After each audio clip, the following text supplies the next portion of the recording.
ಆನಂದಮಯಿ ಚೈತನ್ಯಮಯಿ ಸತ್ಯಮಯಿ ಪರಮೈ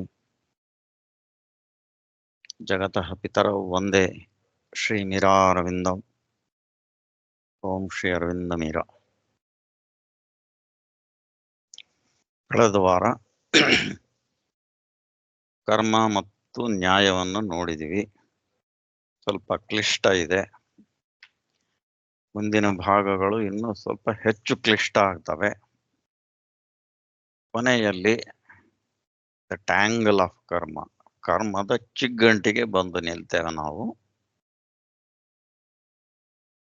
ಬಹುಶಃ ಈ ತೊಂದರೆ ಇದೆ ಅಂತಾನೆ ಹಿಂದಿನ ತಾತ್ವಿಕರೆಲ್ಲ ಈ ಕರ್ಮದ ಚಿಗ್ಗಂಟನ್ನ ಬಿಡಿಸಲಾರದೆ ಒಂದು ಸುಲಭದ ನಿಯಮಗಳನ್ನ ತಂದಿಟ್ಟು ಜನಕ್ಕೆ ಅರ್ಥ ಆಗ್ಲಿ ಅನ್ನೋ ಉದ್ದೇಶ ಇರಬಹುದು. ಆದ್ರೆ ಅದರಿಂದ ಕರ್ಮ ಸಿದ್ಧಾಂತವೇ ಹೊಲೆಯಾಗಿದೆ. ಕನಿಷ್ಠ ಅದು ಶ್ರೀ ಅರವಿಂದರ ಅಭಿಪ್ರಾಯ. ಈಗ ನಾವು ಕರ್ಮದ ಗತಿಯನ್ನ ನೋಡೋಣ. ದ ಲೈನ್ಸ್ ಆಫ್ ಕರ್ಮ ಅಂತಾರೆ ಶ್ರೀ ಅರವಿಂದರು ತಮ್ಮ ಪುಸ್ತಕದಲ್ಲಿ. ಕರ್ಮದ ಗತಿ ಹೇಗೆ ಡೆವಲಪ್ ಆಗ್ತದೆ, ಅದಕ್ಕೆ ಮೊದಲು ಒಂದು ಬಗೆ ಫೌಂಡೇಶನ್, ಒಂದು ಅಡಿಪಾಯವನ್ನ ನಿರ್ಮಾಣ ಮಾಡ್ತಾರೆ ಶ್ರೀ ಅರವಿಂದರು.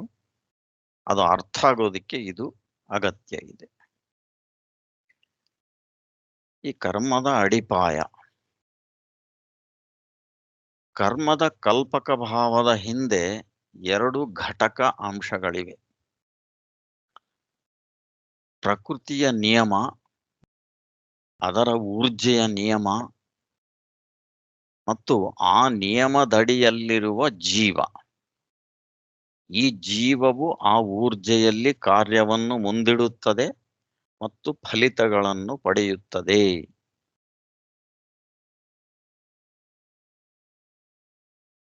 ಈಗ ಪ್ರಶ್ನೆ ಅಂದ್ರೆ,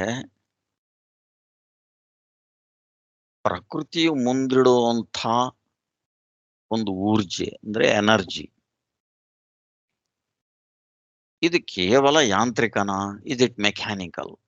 ಲೈಕ್ ಫಿಸಿಕ್ಸ್ ಅಂಡ್ ಕೆಮಿಸ್ಟ್ರಿಯಲ್ಲಿ ನಾವು ಓದ್ತೇವಲ್ಲ, ಆ ರೀತಿಯ ಒಂದು ಊರ್ಜೆಯ ಮುಂದಿಡುವಿಕೆನಾ?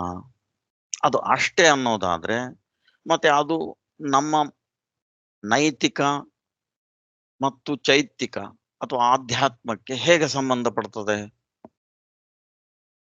ಇದು ಒಂದು ಪ್ರಶ್ನೆ ಬಂದು ನಿಲ್ತದೆ. ಹಾಗಾಗಿ ಶ್ರೀ ಅರವಿಂದರಂತಾರೆ, ಪ್ರಕೃತಿಯು ಮುಂದಿಡುವ ಊರ್ಜೆಯು ಬರೀ ಯಾಂತ್ರಿಕ ಮಟ್ಟದ್ದಾಗಿದ್ದರೆ ಅದು ಜೀವವು ಪಡೆಯುವ ಮಾನಸಿಕ, ನೈತಿಕ ಮತ್ತು ಆಧ್ಯಾತ್ಮಿಕ ಫಲಿತಗಳನ್ನು ಉಂಟು ಮಾಡಲು ಸಾಧ್ಯವಿಲ್ಲ. ಎಂದರೆ ವ್ಯಷ್ಟಿಯ ಕಾರ್ಯದ ಊರ್ಜೆಯು ವೈಶ್ವಿಕದಿಂದ ಸಂಪೂರ್ಣವಾಗಿ ಭಿನ್ನ, ಸ್ವತಂತ್ರ ರೀತಿಯದಲ್ಲ. ನೈತಿಕತೆ ಯಾವಾಗಲೂ ಇನ್ನೊಬ್ಬರ ಸಂಬಂಧದಲ್ಲಿ ಬರುವಂತಹದ್ದು. ಹಾಗಾಗಿ ಮನುಷ್ಯ ಇನ್ನೊಬ್ಬರ ಜೊತೆಗೆ ಸಂಬಂಧಿಸಿದಾನೆ ಅಂದ್ರೆ ಸಮಷ್ಟಿಯ ಜೊತೆಗೆ. ಅದನ್ನ ಆಗ್ಲಡಿ ಆಳವಾಗಿ ನೋಡಿದೀವಿ ನಾವು. ಈ ಆಯಾಮವನ್ನ ನಾವು ವ್ಯಷ್ಟಿಯ ಕರ್ಮದಿಂದ ಸಂಪೂರ್ಣವಾಗಿ ಬೇರೆ ಇಟ್ಟು ನೋಡುವ ಹಾಗಿಲ್ಲ.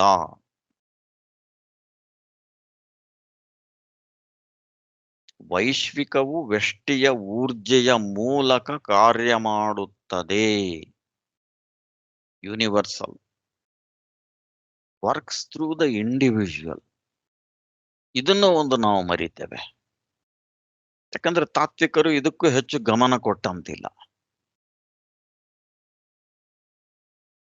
ವ್ಯಷ್ಟಿಯ ಕರ್ಮವನ್ನ ಕೇವಲ ವ್ಯಷ್ಟಿಗಷ್ಟೇ ಬಂಧಿಸಿದ್ರೆ ಈ ವೈಶ್ವಿಕ ಊರ್ಜೆಗಳು ಅವನ ಮೂಲಕ ಕೆಲಸ ಮಾಡ್ತಾವಲ್ಲ, ಅವುಗಳಿಗೆ ಅರ್ಥ ಏನು?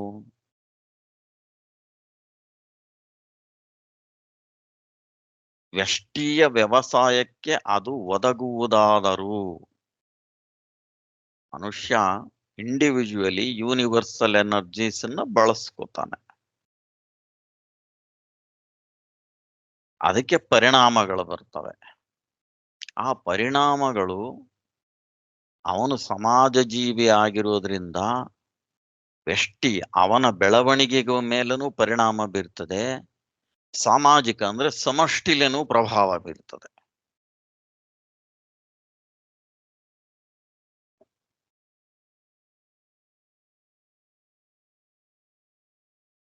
ನಾವು ವ್ಯಷ್ಟಿ ಜೀವವನ್ನು ನಗಣ್ಯ ಮಾಡುವಂತಿಲ್ಲ. ನಾವು ಅವಾಗ ಏನ್ ಮಾಡ್ತೇವೆ, ವೈಶ್ವಿಕ ಶಕ್ತಿಗಳೇ ಎಲ್ಲ ಅವೇ ವ್ಯಷ್ಟಿಯನ್ನ ಕಂಟ್ರೋಲ್ ಮಾಡ್ತವೆ. ಹಾಗಾಗಿ ವ್ಯಷ್ಟಿ ಅನ್ನೋನು ಈ ಒಂದು ವೈಶ್ವಿಕ ಊರ್ಜೆಯ ಒಂದು ಭಾಗ ಮಾತ್ರ, ಅಂದ್ರೆ ಈಸ್ ಆಲ್ಮೋಸ್ಟ್ ನೆಗ್ಲಿಜಬಲ್ ಅನ್ನೋ ರೀತಿನೂ ಕೆಲವು ತಾತ್ವಿಕರು ವಿಚಾರ ಮಾಡಿದ್ದಾರೆ. ಉದಾಹರಣೆಗೆ ಬೌದ್ಧರು, ಅಲ್ಲಿ ಕರ್ಮ ಒಂದೇ, ವೈಶ್ವಿಕ ಕರ್ಮ ಒಂದೇ ಬಹಳ ಮುಖ್ಯವಾಗಿರುವಂಥದ್ದು. ಹಾಗಾಗಿ ಶ್ರೀ ಅರವಿಂದ ಇದು ಸರಿಯಲ್ಲ ಅಂತಾರೆ.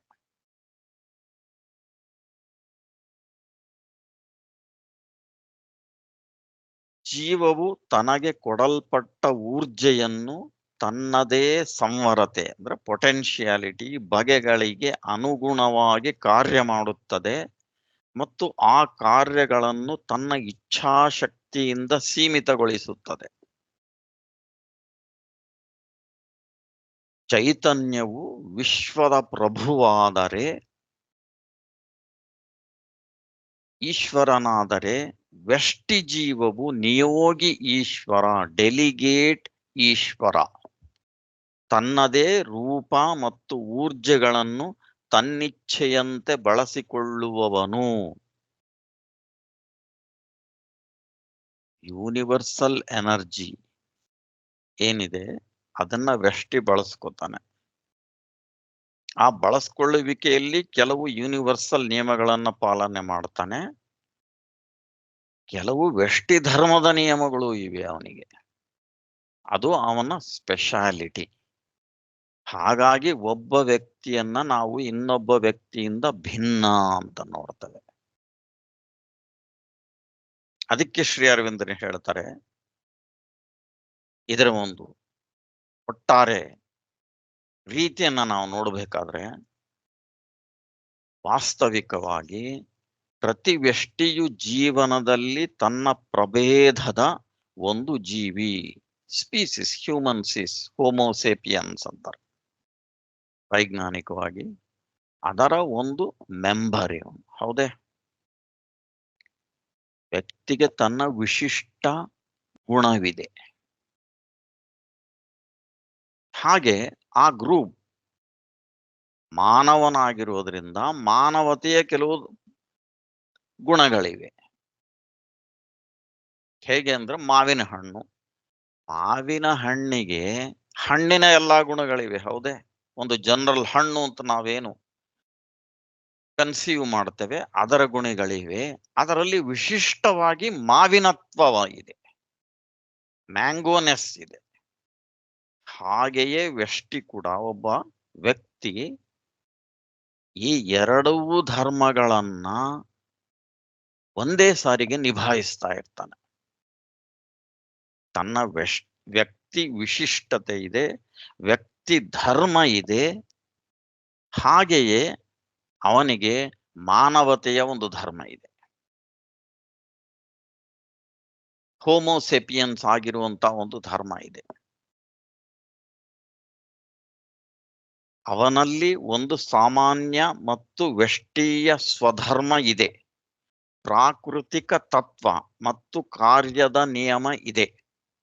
ಮಾನವನ ಪ್ರತಿ ಕಾರ್ಯವೂ ಸಾಮಾನ್ಯ ಸ್ವಧರ್ಮ ಮತ್ತು ಅದರಲ್ಲಿ ತನ್ನದೇ ವ್ಯಷ್ಟಿ ಧರ್ಮಕ್ಕೆ ಒಳಪಟ್ಟಿರುತ್ತದೆ.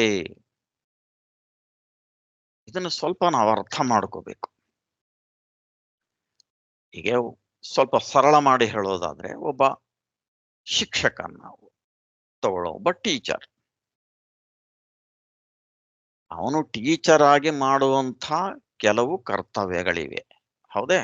ಮಕ್ಕಳಿಗೆ ಬೋಧನೆ ಮಾಡೋದು ಇತ್ಯಾದಿ, ಸರಿಯಾಗಿ ಅವರು ಡೆವಲಪ್ಮೆಂಟ್ ಆಗಿದೋ ಇಲ್ಲ ನೋಡೋದು, ಇವೆಲ್ಲ ಅಟೆಂಡೆನ್ಸ್ ತಗೊಳ್ಳೋದು, ಸರಿಯಾಗಿ ಸಮಯಕ್ಕೆ ಬರೋದು, ಶಿಸ್ತು ಕಲಿಸೋದು ಇತ್ಯಾದಿ ಅವೆಲ್ಲ ಒಬ್ಬ ಟೀಚರನ ಸಾಮಾನ್ಯ ಧರ್ಮ.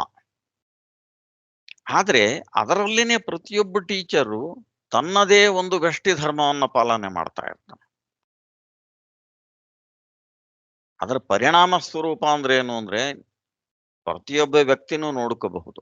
ನಮ್ಮ ಜೀವನದಲ್ಲಿ ಏನಿಲ್ಲ ಅಂದ್ರೆ ಸುಮಾರು ಒಂದು 150 200 ಟೀಚರ್ಗಳು ಬಂದು ಹೋಗಿರಬಹುದು. ಹೌದೇ, 1ನೇ ಕ್ಲಾಸಿಂದ ಬಹುಶಃ ಪೋಸ್ಟ್ ಗ್ರಾಜುಯೇಷನ್ ಬರೋವರೆಗೂ. ಅದರಲ್ಲಿ ಎಷ್ಟು ಜನ ನಮಗ್ ಜ್ಞಾಪಕ ಇದ್ದಾರೆ, ಅಥವಾ ಯಾರಿಂದ ನಾವು ನಿಜವಾಗಲೂ ಪ್ರಭಾವಿಸಲ್ಪಟ್ಟಿದ್ದೇವೆ? ಬಹುಶಃ ಒಂದು 5-6 ಜನ ಹೆಸರು ಹೇಳ್ಬಹುದು ಅಷ್ಟೇ. ಹೌದೇ? ಯಾಕೆ? ಅವರು ತಮ್ಮ ವಿಶಿಷ್ಟ ವ್ಯಷ್ಟಿ ಧರ್ಮವನ್ನ ಮೆರೆದರು ಅಲ್ವೇ? ಅವರು ಶಿಕ್ಷಕರಾಗಿದ್ರು. ಆ ಶಿಕ್ಷಕ ವೃತ್ತಿಯಲ್ಲಿನೇ ಒಂದು ವಿಶಿಷ್ಟತೆಯ ಛಾಪನ್ನು ಮೂಡಿಸಿದ್ರು ನಮ್ಮ ಮೇಲೆ. ಹಾಗೇನೆ ನಾವು ವ್ಯಷ್ಟಿ ಧರ್ಮ ಮತ್ತು ಸಾಮಾನ್ಯ ಧರ್ಮ ಎರಡನ್ನು ಜೊತೆಯಾಗಿಯೇ ನೋಡಬೇಕು. ಇದಿಷ್ಟೇ ಆಗಿದ್ದರೆ ಮಾನವನಿಗೆ ಯಾವುದೇ ರುಜು ಹೊಣೆಗಾರಿಕೆಯೂ ಇರುವುದಿಲ್ಲ. ಏಕೆಂದರೆ ಅವನು ತನ್ನ ಸ್ವಭಾವದಂತೆ ಅದರ ಪರಿಣಾಮಗಳಂತೆ ಪೃಥ್ವಿಯಲ್ಲಿ ಬರುತ್ತಾನೆ ಮತ್ತು ಸಾಗಿ ಹೋಗುತ್ತಾನೆ. ಅದು ಒಳಿತಿದ್ದರೆ ಸತ್ಕರ್ಮಗಳನ್ನು ಮಾಡುತ್ತಾನೆ, ಕೆಡುಕಿನದಾಗಿದ್ದರೆ ದುಷ್ಕರ್ಮಗಳನ್ನು ಮಾಡುತ್ತಾನೆ. ಇಲ್ಲಿ ಒಂದು ಟಿಪ್ಪಣಿ ಹಾಕಿದ್ದಾರೆ ಸಿಂಹ ಅವರು. ಇದನ್ನ ತಕ್ಷಣ ನಾವು ಶ್ರೀ ಮಧ್ವರ ಜೀವ ಭಿನ್ನತೆ ಮತ್ತು ಜೀವದ ಬಗೆಗಿನ ತಾರತಮ್ಯದ ಜೊತೆಗೆ ಹೋಲಿಸಬಹುದು. ಪ್ರತಿಯೊಂದು ಜೀವವು ಅವ್ರ ಪ್ರಕಾರ ಭಿನ್ನ. ಒಂದು ಜೀವ ಇನ್ನೊಂದರಿಂದ ಭಿನ್ನ. ಹಾಗಾಗಿ ಅದು ಇಂಡಿವಿಜುವಾಲಿಟಿ ಇದೆ. ಈ ಮಟ್ಟದವರೆಗೂ ಅವ್ರಿಗೆ ಒಪ್ಕೋತಾರೆ. ಆದರೆ ಇದೆಲ್ಲವೂ ಯಾಂತ್ರಿಕವಾಗಿ ಆಗಿಬಿಡುತ್ತದೆ ಜೀವದ ಯಾವುದೇ ಆಯ್ಕೆಗಳಿಲ್ಲದೆ. ಈ ಆಯ್ಕೆಯ ಪ್ರಶ್ನೆ ಬಂದಾಗ ವ್ಯಷ್ಟಿ ಧರ್ಮ ಮುಂದೆ ಬರ್ತದೆ. 4 ವ್ಯಕ್ತಿಗಳು ಮಾರ್ಕೆಟಿಗೆ ಹೋಗಿ ಉದಾಹರಣೆಗೆ ತರಕಾರಿ ತಗೋತಾರೆ ಅಂದ್ರೆ ಎಲ್ಲರೂ ಒಂದೇ ತರಕಾರಿ ತಗೊಳ್ಳೋದಿಲ್ಲ, ಒಬ್ಬನೇ ಹತ್ರ ತಗೊಳ್ಳೋದಿಲ್ಲ. ಹೌದೇ? ಒಂದೇ ರೀತಿನೂ ಖರೀದಿ ಮಾಡೋದಿಲ್ಲ. ಅದು ವ್ಯಷ್ಟಿ ಧರ್ಮ. ಹಾಗೇನೆ ಅವನ ತೋರಿಕೆಯ ಆಯ್ಕೆಯು ಅವನ ಪ್ರಕೃತಿಯ ಒತ್ತಾಯವಾಗಿರುತ್ತದೆಯಾಗಲಿ ಅವನ ಚೈತನ್ಯದ ಇಚ್ಛೆಯ ಫಲಿತವಾಗಿರುವುದಿಲ್ಲ. ಮನುಷ್ಯ ಪ್ರಕೃತಿಯಲ್ಲೇ ಬೆಳೆದು ಬರ್ತಾನೆ. ವೈಶ್ವಿಕ ಶಕ್ತಿಗಳು ಕೆಲಸ ಮಾಡ್ತಾ ಇವೆ. ಹಾಗಾಗಿ ನಮಗೆ ಪ್ರಾರಂಭದಲ್ಲಿ ಏನನ್ನಿಸ್ತದೆ, ಈ ವೈಶ್ವಿಕ ಶಕ್ತಿಗಳೇ ಅವನನ್ನ ಕಂಟ್ರೋಲ್ ಮಾಡ್ತಾ ಇವೆ. ಹಾಗಾಗಿ ವ್ಯಷ್ಟಿ ಅನ್ನೋನು ಏನೂ ಇಲ್ಲ ಅನ್ನೋಂಥ ಒಂದು ಸರಳ ಕನ್ಕ್ಲೂಷನ್ಗೆ, ಉಪಸಂಹಾರಕ್ಕೆ ಬಂದು ನಿಲ್ತವೆ. ಇದನ್ನು ಶ್ರೀ ಅರವಿಂದರು ಅಲ್ಲಗಳೆಯುತ್ತಾರೆ. ಇದು ಸರಿಯಲ್ಲ. ಆದರೆ ಮಾನವನಲ್ಲಿ ಅವನ ಸತ್ತೆಯ ಒಳಗೆ ಬೆಳವಣಿಗೆಯ ಶಕ್ತಿ ಹೊಂದಿದೆ, ಬದಲಾವಣೆಯ ಶಕ್ತಿ ಹೊಂದಿದೆ. ಅದೇ ಅವನ ವಿಕಾಸದ ಶಕ್ತಿ, ಎವಲ್ಯೂಷನರಿ ಪವರ್. ಇದು ಇದೆ ಅಂತಾನೆ ಪ್ರತಿಯೊಬ್ಬ ವ್ಯಕ್ತಿ ತನ್ನದೇ ರೀತಿಯಿಂದ ಬೆಳೆಯುತ್ತಾನೆ. ಅವನು ಆ ರೀತಿ ಬೆಳಿತಾನೆ ಅಂದ್ರೆ ಅವನಿಗೆ ಅವನದೇ ಆದ ಆಯ್ಕೆಗಳಿರಬೇಕಾಗುತ್ತದೆ. He has to choose independently. ಅಂದಮೇಲೆ ಅವನಿಗೆ ಆ ಮಟ್ಟದಲ್ಲಿ ನಾವು ಸ್ವಾತಂತ್ರ್ಯವನ್ನ ಒಪ್ಪಿಕೊಳ್ಳಬೇಕಾಗ್ತದೆ. ಶ್ರೀ ಮಧ್ವರ ಪ್ರಕಾರ ಈ ಬಗೆಯ ಸ್ವಾತಂತ್ರ್ಯ ವ್ಯಷ್ಟಿಗೆ ಇಲ್ಲ. ಎಲ್ಲವೂ ಒಬ್ಬ ನಿಯಾಮಕ ಆಗಿರೋನು ಮತ್ತು ಅವನಿಂದ ಕಂಟ್ರೋಲ್ ಮಾಡಲ್ಪಟ್ಟಿರುವಂತ ದೇವತೆಗಳಿಂದಲೇ ನಾವು ಅವರ ಒಂದು ಸುಪರ್ದಿಗೆ ಒಳಪಟ್ಟಿರ್ತೇವೆ.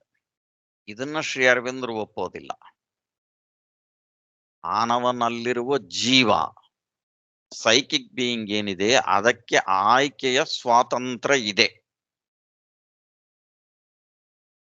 ಅವನು ತನ್ನ ಲಂಬಿತ ವಿಕಾಸದ ಪರಿಣಾಮವಾಗಿ ಇಂದಿನ ವ್ಯಷ್ಟಿ ಸತ್ತೆಯನ್ನು ರೂಪಿಸಿಕೊಂಡಿದ್ದಾನೆ. ಇದನ್ನು ಮರೀತಾರೆ ಈ ತಾತ್ವಿಕರು. ಇವತ್ತು ಇದೇ ಚಾಯ್ಸ್ ಅವನ್ ಯಾಕೆ ಮಾಡ್ತಾನೆ ಅಂದ್ರೆ ಅದು ಅವನ ಹಿಂದಿನ ಗತ ಜನ್ಮಗಳ ಒಂದು ಪರಿಣಾಮ, ಒಂದು ಮೊತ್ತ. ಅದು ವೈಶ್ವಿಕವಾಗಿ ನಮಗೆ ಕಾಣಿಸಬಹುದು. ವೈಶ್ವಿಕ ಶಕ್ತಿಗಳಿಂದ ಅವನು ನಿರ್ದೇಶಿಸಲ್ಪಟ್ಟಂತೆ ಮೇಲ್ತೋರಿಕೆಗೆ ಕಂಡು ಬರುತ್ತದೆ. ಆದ್ರೆ ಅದನ್ನು ಆಯ್ಕೆ ಮಾಡಿಕೊಂಡಿದ್ದು ಅವನು ಹಿಂದಿನ ಜನ್ಮದಲ್ಲಿ ಅವನೇ. ಇದು ವ್ಯಷ್ಟಿಯ ಆಯ್ಕೆ. ಅವನು ತನ್ನ ಲಂಬಿತ ವಿಕಾಸದ ಪರಿಣಾಮವಾಗಿ ಇಂದಿನ ವ್ಯಷ್ಟಿ ಸತ್ತೆಯನ್ನು ರೂಪಿಸಿಕೊಂಡಿದ್ದಾನೆ. ಅವನು ಅದನ್ನು ಬದಲಾಯಿಸಬಹುದು, ಸುಪ್ರಮಾನಸ ಪ್ರಕೃತಿಯತ್ತ ಬೆಳೆಯಬಹುದು. ಪ್ರಕೃತಿಯ ನಿಯಮವು ಚೈತನ್ಯಕ್ಕೆ ಬಂಧಿಸಿಕೊಂಡಿದೆ ಎಂತಲೇ ಅದು ಪುರುಷನ ಕರೆಗಾಗಿ ಕಾಯುತ್ತದೆ. ಪ್ರಕೃತಿಯ ನಿಯಮ ಒಂದು, ಅದಕ್ಕೆ ಶ್ರೀ ಅರವಿಂದ್ರ ಹೇಳಿದ್ದು ಜೀವ ಒಂದು. ಈ ಎರಡನ್ನ ನಾವು ಜೊತೆಗೆ ಇಟ್ಟು ನೋಡಬೇಕು. ಅದನ್ನು ಸ್ವಲ್ಪ ಸುಲಭ ಮಾಡ್ಬೇಕಂದ್ರೆ ಪ್ರಾರಂಭದಲ್ಲಿ ಪ್ರಕೃತಿನೇ ಡಾಮಿನೇಟ್ ಆಗುವಂಗೆ ವೈಶ್ವಿಕ ಶಕ್ತಿಗಳೇ ಮನುಷ್ಯನನ್ನು ನಿರ್ದೇಶಿಸುವಂತೆ, ಸಂಪೂರ್ಣ ನಿಯಂತ್ರಿಸುವಂತೆ ಕಂಡು ಬರ್ತದೆ. ವ್ಯಕ್ತಿ ಬೆಳೆದಂತೆಲ್ಲ ತನ್ನ ವ್ಯಾಪಾರವನ್ನ ತನ್ನ ಕೈಗೆ ತಗೋತಾನೆ, ಕರ್ಮ ವ್ಯಾಪಾರವನ್ನ. ಹೀ ಸ್ಟಾರ್ಟ್ಸ್ ಡಿಕ್ಟೇಟಿಂಗ್ ದ ನೇಚರ್. ತನ್ನದೇ ರೀತಿಯಲ್ಲಿ ಬೆಳೆಯಬೇಕಂತಾನೆ. ಹಾಗಾಗಿ ಅವನ ವ್ಯಕ್ತಿ ವಿಶಿಷ್ಟತೆ ಅವಾಗೆ ಹೊರಗೆ ಬೀಳ್ತಾ ಹೋಗ್ತದೆ. ಮಾನವನ ಊರ್ಜೆಯ ಉಪಯೋಗದಂತೆ ವೈಶ್ವಿಕ ಊರ್ಜೆಯ ಪ್ರತಿಫಲವು ಅವನಿಗೆ ದಕ್ಕುತ್ತದೆ. ಅದು ಇಂದು ಮತ್ತು ನಾಳೆ ಎರಡನ್ನೂ ಒಳಗೊಂಡಿರುತ್ತದೆ. ಇದೇ ಕರ್ಮದ ಮೂಲಭೂತ ಅರ್ಥ.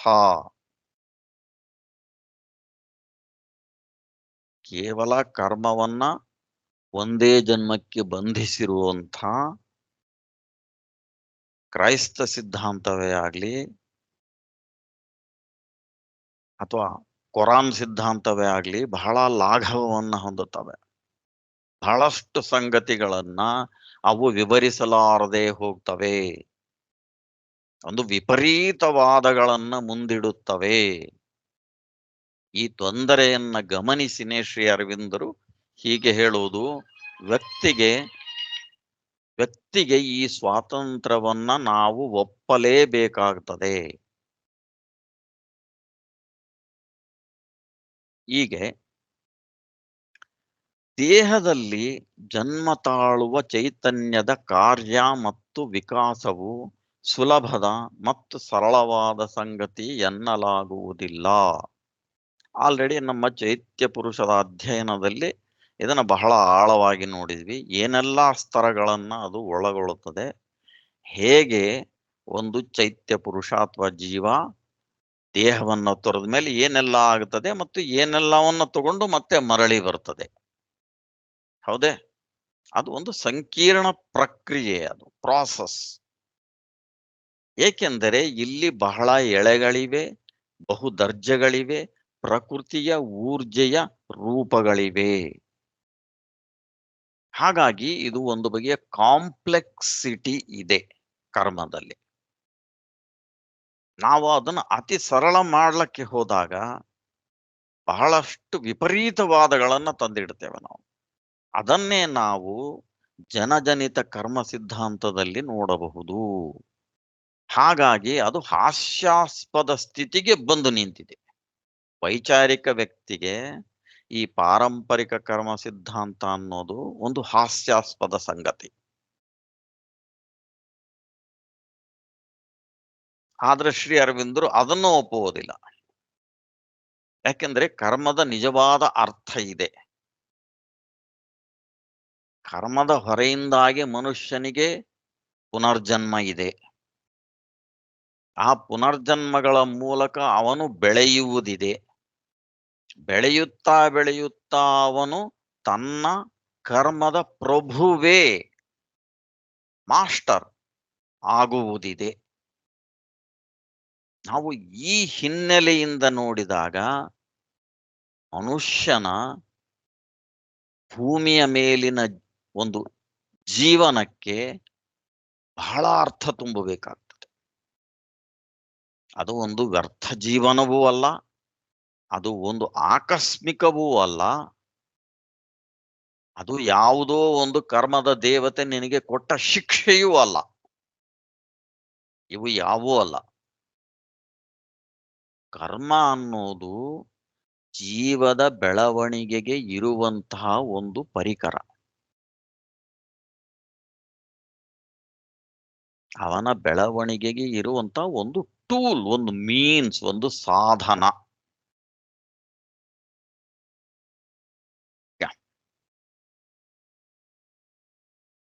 ಹೀಗೆ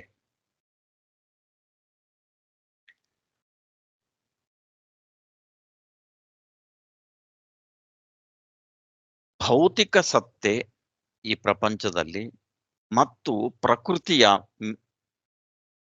ಊರ್ಜೆ ಇದೆ. ಪ್ರಕೃತಿಯ ಊರ್ಜೆಯನ್ನು ಮೊಟ್ಟ ಮೊದಲು ಅದು ಫಿಸಿಕಲ್ ಎನರ್ಜಿ ಆಗಿ ನಮಗೆ ಕಂಡು ಬರುತ್ತದೆ. ಇದರಿಂದ ಉಂಟಾಗುವ ಪ್ರಾಣಿಕ ಸತ್ತೆ ಮತ್ತು ಊರ್ಜೆ ಇದೆ, ಮತ್ತು ಅದರಿಂದ ಉಂಟಾಗುವ ಮಾನಸ ಸತ್ತೆ ಮತ್ತು ಊರ್ಜೆ ಇದೆ. ನಾವು ಆರ್ ಎಂಟರಿಂಗ್ ಹೆಚ್ಚು ಸಂಕೀರ್ಣತೆಗೆ ಹೋಗ್ತಾ ಇದ್ದೇವೆ. ಒಂದು ಭೌತಿಕ ಮತ್ತು ಅದರ ಊರ್ಜೆ, ಎರಡನೇದು ಪ್ರಾಣಿಕ, ವೈಟಲ್ ಅಂಡ್ ಅದರ ಎನರ್ಜಿ, ಮತ್ತು ಮೆಂಟಲ್ ಮತ್ತು ಅದರ ಎನರ್ಜಿ. ಮನುಷ್ಯ ಏಕಕಾಲದಲ್ಲೇ ಈ ಮೂರೂ ಎನರ್ಜಿಯನ್ನ, ಊರ್ಜೆಗಳನ್ನ ಸಮಾಜದಲ್ಲಿ ಮುಂದಿಡ್ತಾ ಇರ್ತಾನೆ. ಅದೇ ರೀತಿನೇ ಅವನ ಸಮಷ್ಟಿಯ ಈ ಮೂರು ಬಗೆಯ ಊರ್ಜೆಗಳು ಅವನ ಮೇಲೆ ಕೆಲಸ ಮಾಡ್ತಾ ಇರ್ತವೆ. ನಾವು ಕಾಂಪ್ಲೆಕ್ಸಿಟಿ ಹ್ಯಾಸ್ ಇನ್ಕ್ರೀಸ್ಡ್. ಹಾಗೆಯೇ ಇನ್ನೂ ಮೇಲಿನ ಆಧ್ಯಾತ್ಮಿಕ ಅಥವಾ ಸುಪ್ರಮಾನಸ ಸತ್ತೆ ಮತ್ತು ಊರ್ಜೆ ಇದೆ. ಈ ಪ್ರತಿಯೊಂದಕ್ಕೂ ತನ್ನದೇ ಆದ ನಿಯಮ, ಕಾರ್ಯದ ಗತಿ, ಅಸ್ತಿತ್ವದ ಹಕ್ಕು ಇದೆ.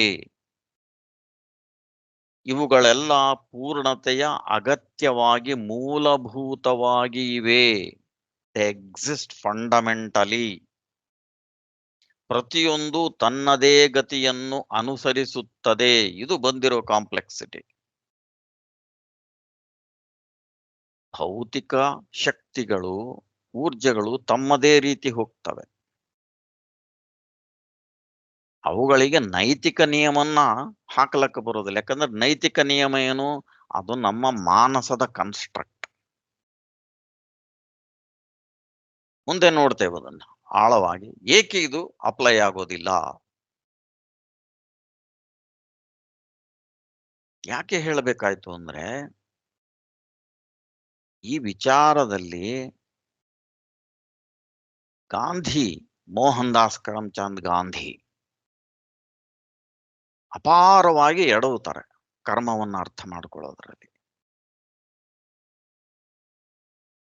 ಅವರು ತಾತ್ವಿಕರಲ್ಲ. ಆರ್.ಡಿ. ರಾನಡೆ ಮಹಾರಾಜರು, ರಾಮಚಂದ್ರ ರಾನಡೆ ಮಹಾರಾಜರು, ನಿಂಬಾಳದ ಖ್ಯಾತಿ, ಅವರುನು ಪಾತ್ವೇ ಟು ಗಾಡ್ ಇನ್ ಭಗವದ್ಗೀತಾ ಅನ್ನೋ ತಮ್ಮ ಪುಸ್ತಕದಲ್ಲಿ ನೈತಿಕ ನಿಯಮಕ್ಕೆ, ಮಾನವನ ಮಾನಸದ ಮಾರಲ್ ಲಾ ಅಂತ ಏನಂತೇವೆ, ಈ ನೈತಿಕ ನಿಯಮಕ್ಕೆ ಅತಿ ದೊಡ್ಡ ಮಣಿಯನ್ನು ಹಾಕ್ಲಕ್ ಹೋಗಿ ಲಾಘವವನ್ನು ಹೊಂದುತ್ತಾರೆ. ಅದಕ್ಕೆ ನಿದರ್ಶನ ಏನು ಅಂದ್ರೆ, ರಾನಡೆ ಮಹಾರಾಜರಿಗೆ ಗಾಂಧೀಜಿ ಬರೆದಿರುವಂತ ಭಗವದ್ಗೀತೆ ಉತ್ತಮವಾಗಿ ಕಾಣಿಸ್ತದೆ. ಶ್ರೀ ಅರವಿಂದರು ಬರೆದಿರುವಂಥ ಎಸ್.ಎ. ಸಂದ ಗೀತಾ ತುಂಬಾ ನಿಕೃಷ್ಟವಾಗಿ ಕಾಣಿಸ್ತದೆ, ಅಂದ್ರೆ ತುಂಬಾ ಕೆಳಗಿನ ಮಟ್ಟದ್ದಾಗಿ ಕಾಣಿಸ್ತದೆ. ಯಾಕೆಂದ್ರೆ ಬದುಕನ್ನ ಅವರು ನೈತಿಕವಾಗಿ ನೋಡ್ತಾರೆ. ಅವರು ಪ್ರೊಫೆಸರ್ ಆಫ್ ಫಿಲಾಸಫಿ ಆಗಿದ್ದು ಶೋಚನೀಯವಾದ ಸಂಗತಿ. ಅವರು ವೈಸ್ ಚಾನ್ಸಲರು ಆಗಿದ್ರು. ಇಂಥವ್ರಿಗೆ ಈ ಕರ್ಮದ ನಿಯಮ ಅರ್ಥ ಆಗುವುದಿಲ್ಲ. ಅದಕ್ಕೆ ಹೇಳಿದ್ದು ಕರ್ಮದ ಚಿಗ್ಗಂಟು ಅಂತ. ನಾವು ಮಾನವನ ಮಟ್ಟದ ಮಾನಸದ ನೈತಿಕ ನಿಯಮವನ್ನ ಪ್ರಕೃತಿಯ ಮೇಲಾಗ್ಲಿ, ಅಂದ್ರೆ ಭೌತಿಕದ ಮೇಲಾಗ್ಲಿ, ಪ್ರಾಣಿಕದ ಮೇಲಾಗ್ಲಿ ಹಾಕುವುದಕ್ಕೆ ಬರುವುದಿಲ್ಲ. ದೇ ಕುಂಟ್ ಕೇರ್ ಲೆಸ್ ಅಂತಾರೆ ಇಂಗ್ಲಿಷ್ನಾಗ. ಅವು ಸೊಪ್ಪು ಹಾಕುವುದಿಲ್ಲ ಈ ನಿಯಮಗಳಿಗೆ. ಇದು ನಮಗೆ ಜ್ಞಾಪಕ ಇದ್ರೆ ಯಾಕೆ ಪ್ರಪಂಚದಲ್ಲಿ ನಡೆಯುವಂತ ಎಲ್ಲಾ ಸಂಗತಿಗಳು ಮಾನವನು ಬಯಸುವಂತಹ ಒಂದು ನೈತಿಕ ನಿಯಮಕ್ಕೆ ಒಳಪಟ್ಟು ನಡೆಯುವುದಿಲ್ಲ ಅಂತ ಅರ್ಥ ಆಗ್ತದೆ. ಇಲ್ಲ ಅಂದ್ರೆ ಬಹಳ ಸುಲಭವಾಗಿ ನಾವು ಜನಜನಿತ ಕರ್ಮ ಸಿದ್ಧಾಂತಕ್ಕೆ ಜಾರಿ ಬಿಡ್ತೇವೆ, ಅಸಂಬದ್ಧತೆಗಳನ್ನ ಉಂಟು ಮಾಡುತ್ತೇವೆ. ಅಂದ್ರೆ ನಮಗೆ ಏನೂ ಅರ್ಥ ಆಗೋದಿಲ್ಲ. ಅದಕ್ಕೆ ಶ್ರೀ ಅರವಿಂದ್ರ ಅಂತಾರೆ, ಪ್ರಪಂಚದ ಸಂಚಲನೆಯು ಕಷ್ಟಕರವಾದ ಚಿಗ್ಗಂಟಿನ ಪ್ರಕ್ರಿಯೆ, ಗಹನಾ ಕರ್ಮಣೋ ಗತಿಹಿ ಅಂತದ್ ಗೀತೆ. ಈ ಎಲ್ಲಾ ಊರ್ಜೆಗಳು ಚೈತನ್ಯದ ಪ್ರಕೃತಿಯ ಊರ್ಜೆಯ ರೂಪಗಳಾದುದರಿಂದ ನಾವು ಪರಾತ್ಪರ ಆಧ್ಯಾತ್ಮಿಕ ಸತ್ತೆಗೆ ಆರೋಹಣ ಮಾಡಿದಾಗ ಮಾತ್ರ ಪ್ರಪಂಚದ ಕಾರ್ಯದ ಎಲ್ಲ ಸಮಗ್ರ ರಹಸ್ಯ ಮತ್ತು ಸಾಮರಸ್ಯವನ್ನು ಮತ್ತು ಸಮಗ್ರ ಕರ್ಮ ನಿಯಮವನ್ನು ತಿಳಿಯಬಹುದು. ಯಾಕಿದು ಈ ಟ್ಯಾಂಗಲ್ ಆಫ್ ಕರ್ಮ ನಮಗೆ ಅರ್ಥವೇ ಆಗೋದಿಲ್ವಲ್ಲ? ಯಾವುದಕ್ಕೆ ಸಂಬಂಧಪಟ್ಟಿದೆ, ಯಾವುದು ಯಾವುದರ ಪರಿಣಾಮ? ಇದು ವ್ಯಷ್ಟಿಯಲ್ಲಿ ಇರುವಂಥ ಲೆವೆಲ್ಸ್, ವೈಶ್ವಿಕವ ಊರ್ಜೆಗಳಿಗಿರುವಂತಹ ಲೆವೆಲ್ಸ್, ಮತ್ತು ಮನುಷ್ಯ ಇತರರ ಜೊತೆಗಿನ ಸಂಬಂಧಗಳು. ಇಷ್ಟೆಲ್ಲ ಕಾಂಪ್ಲೆಕ್ಸಿಟಿ ಇದೆ ಅಂತಲೇ ಇದು ನಮಗೆ ಸುಲಭವಾಗಿ ದೊರೆಕೊಳ್ಳುವುದಿಲ್ಲ. ಅದಕ್ಕೆ ಶ್ರೀ ಅರವಿಂದರು ಬರೀತಾರೆ, ವಿಶ್ವವು ಏಕಮಾತ್ರವಾಗಿ ನೀತಿಶಾಸ್ತ್ರದ ಪ್ರತಿಪಾದನೆಯಲ್ಲ. It is not an ethical proposition. ಗಡುಸಾದ ನೈತಿಕ ನಿಯಮಕ್ಕೆ ಒಳಪಟ್ಟುದಲ್ಲ. ವೈಶ್ವಿಕ ಸಂಕಲ್ಪಕ್ಕೆ ಬಹಳಷ್ಟು ನಮನೀಯ ವಿಧಾನಗಳಿವೆ, ಅನಂತ ಹಿತಾರ್ಥಗಳಿವೆ, ಅಗಣಿತ ನಿಯಮಗಳಿವೆ ಮತ್ತು ಬಹಳಷ್ಟು ಉದ್ದೇಶಗಳಿವೆ. ಅದಕ್ಕೆ ಶ್ರೀ ಅರವಿಂದರು ಹೇಳಿದ್ದು, ಕರ್ಮ ಅನ್ನೋದು ಒಂದು ಆಧ್ಯಾತ್ಮಿಕ ಪ್ರಕ್ರಿಯೆ, ಅದು ಕೇವಲ ಒಂದು ಭೌತಿಕ ನಿಯಮ ಅಲ್ಲ, ಅಥವಾ ಒಂದು ಮಾರಲ್ ಸ್ಟ್ಯಾಂಡರ್ಡ್ ಎಥಿಕಲ್ ಪ್ರಪೋಸಿಷನ್ ಅಲ್ಲ. ಆದರೆ ಅದು ಚೈತನ್ಯದ ಸತ್ಯವಾಗಿದೆ. ಮುಂದೆ ನೋಡ್ತೀವಿ ಆ ಚೈತನ್ಯದ ಸತ್ಯ ಅಂದ್ರೆ ಏನು, ಅಥವಾ ಅದನ್ನ ನಾವು ಹೇಗೆ ಅರ್ಥ ಮಾಡ್ಕೋಬೇಕು ಅಂತ. ಇಷ್ಟೆಲ್ಲ ಟ್ಯಾಂಗಲ್ ಇದ್ದ ಮೇಲೆ ಹೇಗಪ್ಪ ನಾವಿದನ್ನ ಅರ್ಥ ಮಾಡ್ಕೊಳ್ಳೋದು? ಕರ್ಮಕ್ಕೆ ನಿಯಮವೇ ಇಲ್ಲ ಅಂದ್ಬಿಡೋಣವೇ? There is no rule, no law in karma ಹೇಳಬಹುದೇ? ಅದಕ್ಕೆ ಶ್ರೀ ಅರವಿಂದ್ರ ಹೇಳ್ತಾರೆ, ಪರಾತ್ಪರದ ಕಾರ್ಯಗಳನ್ನು, ಅನಂತತೆಯ ಕಾರ್ಯಗಳನ್ನು ಒಂದು ಸೂತ್ರದಲ್ಲಿ ಬಂಧಿಸಿಡಲಾಗುವುದಿಲ್ಲ. ಆದುದರಿಂದ ಪ್ರಾರಂಭಿಕವಾಗಿ, ಟು ಬಿಗಿನ್ ವಿತ್, ನಾವು ಕರ್ಮದ ನಿಯಮವನ್ನು ಒಂದು ಸಾಮಾನ್ಯ ಅನಿರ್ದಿಷ್ಟ ಮಾತುಗಳಲ್ಲಿ ವೇಗ್ಲಿ ಪ್ರಕಟಿಸಬಹುದಾದರೆ ಹೇಗಿರ್ತದೆ ಅದು? ಹೀಗೆ ಹೇಳಬಹುದು, ಊರ್ಜೆಯು ಮುಂದಿಡಲ್ಪಟ್ಟ ರೀತಿಯಲ್ಲಿಯೇ ಅದರ ಪ್ರತಿಫಲವಿರುತ್ತದೆ. ಇದು ಯಾವುದೇ ಗಣಿತೀಯ ನಿಖರತೆಗಳಿಂದ ಹೊರತಾಗಿ ಪ್ರಪಂಚದ ಬಹಳಷ್ಟು ಬಲಗಳ ಜಟಿಲವಾದ ಕಾರ್ಯವಾಗಿರುತ್ತದೆ. ಒಂದು simple law, broad law, a vague law. ಕರ್ಮದ್ದು ಹೇಳಬೇಕಂದ್ರೆ ಹೆಂಗಿರ್ತದೆ, ನೀನು ಎನರ್ಜಿಯನ್ನ, ಊರ್ಜೆಯನ್ನ ಯಾವ ರೀತಿ ಮುಂದಿಡ್ತೀಯೋ, ಯಾವ ಮಟ್ಟದಲ್ಲಿ ಮುಂದಿಡ್ತೀಯೋ, ಅದೇ ರೀತಿನೇ ನಿನಗೆ ಪ್ರತಿಫಲ ಬರುತ್ತದೆ. ಅದಕ್ಕೆ ಹೇಳಿದ್ದು ಶ್ರೀ ಅರವಿಂದರು ಹಿಂದೆ ಈ ಉದಾಹರಣೆಯಿಂದ, ನಾನು ಆಫೀಸ್ನಲ್ಲಿ ಲಂಚಕೋರ ಅಲ್ಲ, ಇದು ನೈತಿಕ ನಿಯಮ, ಹೌದೇ? ಅದರಿಂದ ನಾನು ಭೌತಿಕವಾಗಿ, ಫಿಸಿಕಲಿ ರಿಟರ್ನ್ ಕೇಳಬಾರ್ದು. ಅದು ನನ್ನ ಬೆಳವಣಿಗೆಯಿಂದ ಹೊರಹೊಮ್ಮುವಂತ ನನ್ನ ಒಂದು ಸ್ವಧರ್ಮ, ವ್ಯಕ್ತಿ ಧರ್ಮ. ಅದು ನಾನು ಪ್ರಾಕೃತಿಕವಾಗಿ ಅಂದ್ರೆ ಭೌತಿಕವಾಗಿ ಸುಖ ಸಮೃದ್ಧಿಯನ್ನ ಅದರಿಂದ ಕೇಳೋದು ತಪ್ಪಾಗ್ತದೆ ಅಂತಾರೆ ಶ್ರೀ ಅರವಿಂದ. ಇದನ್ನೇ ಅವರು ನ್ಯಾಯಯುತತೆ ಅಂತ ಕರೆದ್ರು. ಜಸ್ಟ್ನೆಸ್ ಅಂದ್ರೆ ಇದು.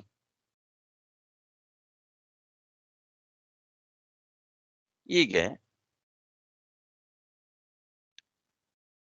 ಕರ್ಮದ ಪ್ರಾಯೋಗಿಕ ಮತ್ತು ಸಮರ್ಥ ಬುನಾದಿ ಎಂದರೆ ಪ್ರಕೃತಿಯ ಊರ್ಜೆಯ ಜೊತೆಗಿನ ಜೀವದ ಎಲ್ಲ ಸಂಬಂಧಗಳು.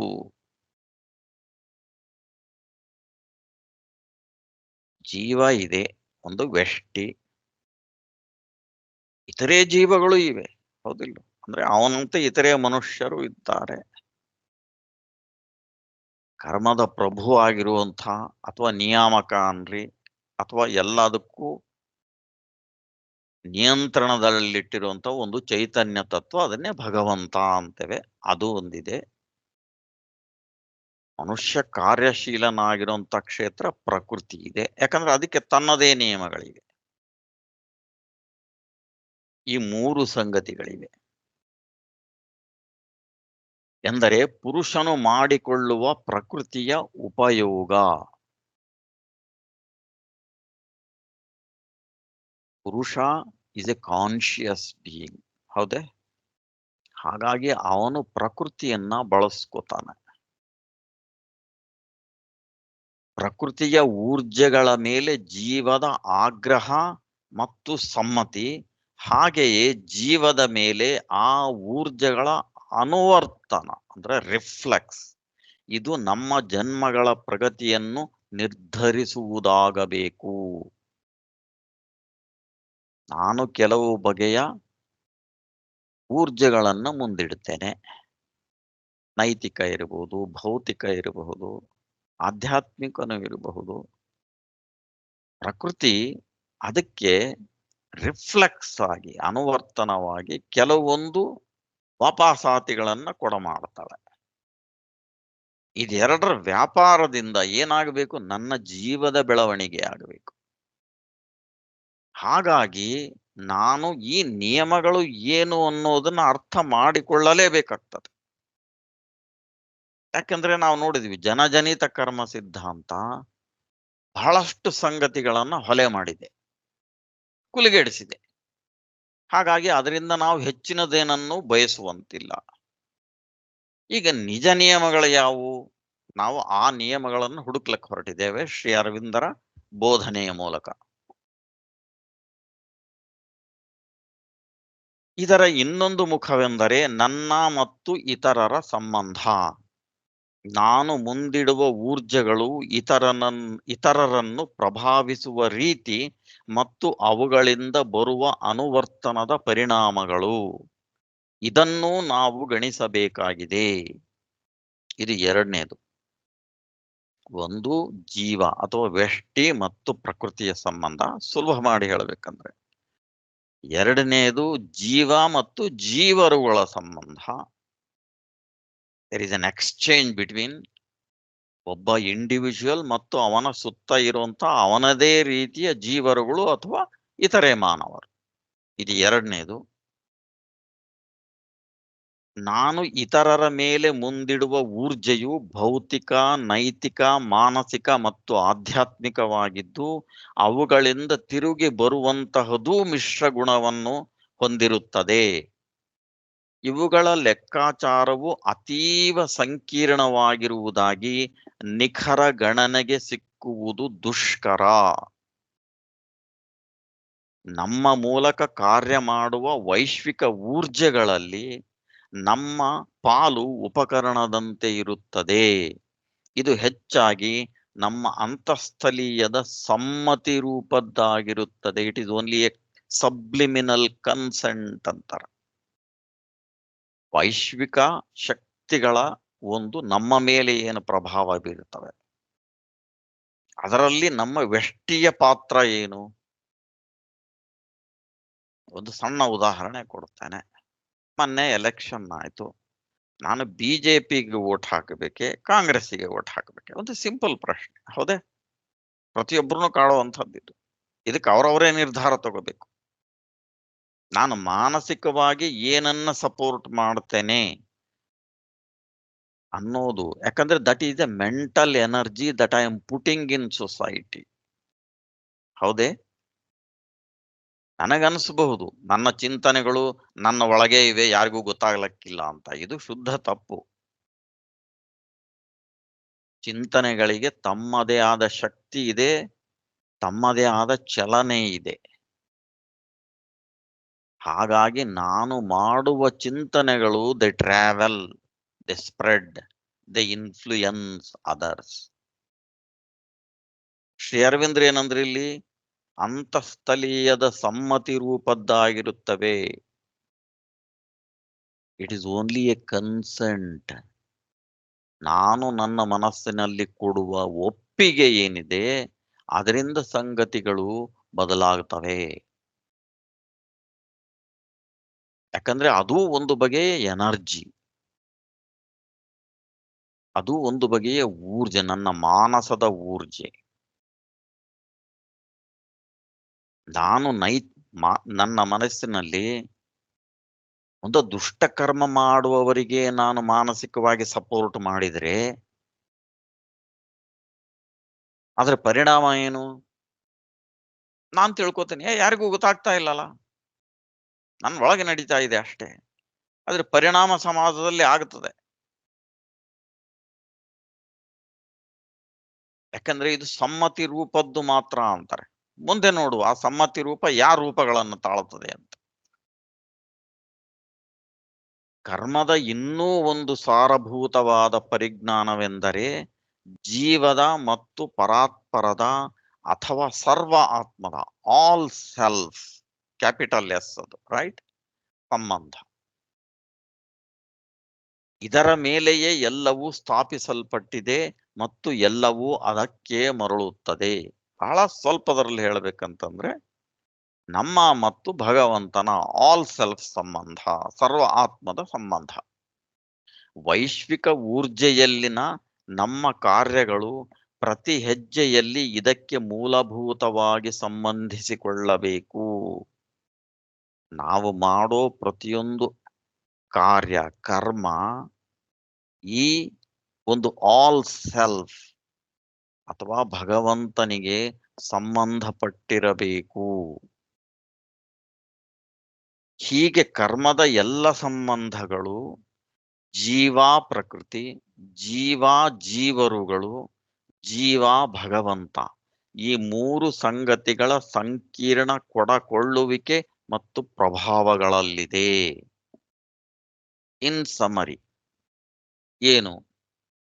ಎಷ್ಟಿ ಪ್ರಕೃತಿ ಜೊತೆಗಿನ ಸಂಬಂಧ, ಯಾವ ರೀತಿ ಅವನ ಈ ಊರ್ಜೆ ಎನರ್ಜಿ ಎಕ್ಸ್ಚೇಂಜ್ ಆಗ್ತದೆ between him and the nature,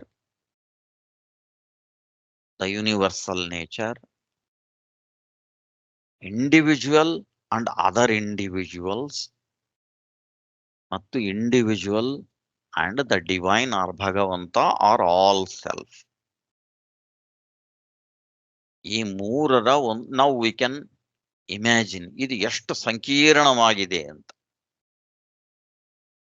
ನಾನು ಒಂದು ಬಗೆಯಲ್ಲಿ ಮುಂದಿಡುವ ಒಂದು ಊರ್ಜೆ ಯಾವೆಲ್ಲ ರೂಪಗಳಲ್ಲಿ, ಯಾವೆಲ್ಲ ರೀತಿಗಳಲ್ಲಿ ಇತರರನ್ನ ಪ್ರಭಾವಿಸಿ ಅವರಿಂದ ನನ್ನ ಮೇಲೆ ತಿರುಗಿ ಬರ್ತದೆ, ಮತ್ತು ನಾವೆಲ್ಲರೂ ಸೇರಿ ಪ್ರಕೃತಿ ಮೇಲೆ ಕೆಲಸ ಮಾಡ್ತೇವೆ. ಮತ್ತು ನಮ್ಮ ಎಲ್ಲಾ ಕರ್ಮಗಳು ಭಗವಂತನಲ್ಲಿ ಹೋಗಿ ಸೇರ್ತವೆ. ಯಾಕಂದ್ರೆ ಅವನು ಕರ್ಮದ ಪ್ರಭು. ಅದು ಹೇಗೆ ರಿಲೇಟ್ ಆಗಿದೆ ಅಂತ ಮತ್ತೆ ಮುಂದೆ ನೋಡುವ. ಹೀಗೆ ಶ್ರೀ ಅರವಿಂದರು ಈ ಒಂದು ಅಡಿಪಾಯ ಏನಿದೆ, ಕರ್ಮದ ಅಡಿಪಾಯಕ್ಕೆ, ನಿಯಮಗಳಿಗೆ ಅಡಿಪಾಯ ಎಂತಹುದು ಅಂತ ನಮ್ಮ ಮುಂದೆ ಒಂದು ಫ್ರೇಮ್ ವರ್ಕ್ ಇದು, ರೈಟ್? ಇದು ಒಂದು ಫ್ರೇಮ್ ವರ್ಕ್. ಯಾಕಂದ್ರೆ ಶ್ರೀ ಅರವಿಂದರು ಎಲ್ಲಿನೂ ಈವನ್ ಅವರ ವೇದ ಸಿದ್ಧಾಂತದಲ್ಲಿನೂ ನೇರವಾಗಿ ಅವರು ಭಾಷ್ಯವನ್ನ ಬರೀಲಕ್ ಹೋಗಿಲ್ಲ.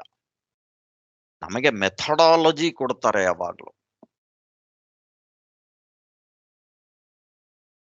ಅವರ ಉದಾಹರಣೆಗೆ ಫ್ಯೂಚರ್ ಪೊಯೆಟ್ರಿ, ಅದರಲ್ಲಿನ ಅವರು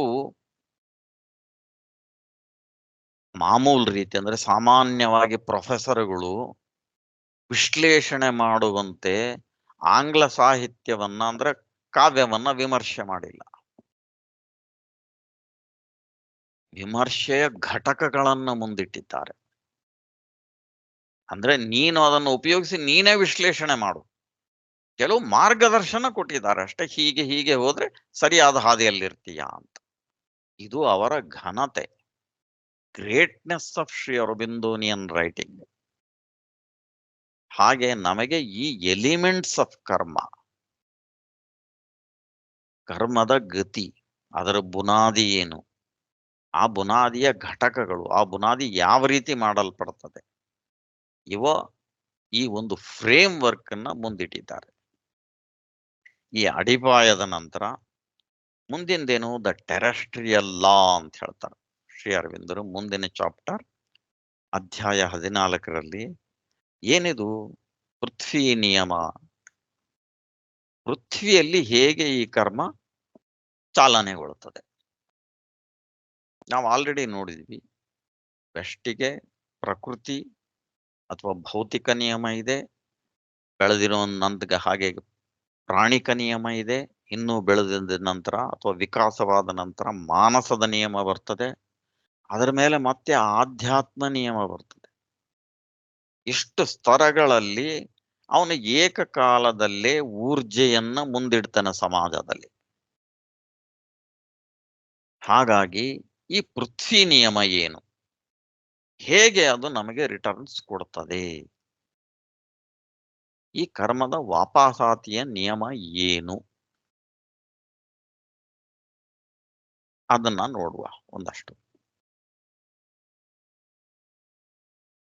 ಜ್ಞಾನದ ಅನ್ವೇಷಣೆಯು ಅನಂತದ ಸಂಚಲನೆಗಳನ್ನು ಪ್ರತಿಬಿಂಬಿಸಬೇಕಾಗಲಿ ಬೌದ್ಧಿಕ ಮೂಸೆಯೊಂದರಲ್ಲಿ ಅದನ್ನು ತುರುಕುವುದಲ್ಲ, ಅಂದ್ರೆ ಒತ್ತಾಯದಿಂದ ಹುಗಿಸುವುದಲ್ಲ.